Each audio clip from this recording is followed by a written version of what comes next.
ราวเก่าๆเรื่องแมงเมาบินเข้ากองไฟยังถามตัวเองมันคิดยังไงก็รู้ทั้งรู้ไฟจะเผา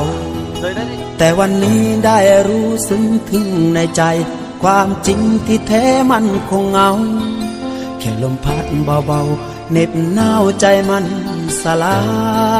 ยกลั้นเห็นแสงไฟสว่างก็แค่หวังเพียงช่วยบรรเทาปีกลาระบมใจก็ซึมเศร้าอุ่นไอคงทำให้มันหายแต่พอเห็นแสงวาววับพรันสว่างความเหงาก็หายไปกับไฟ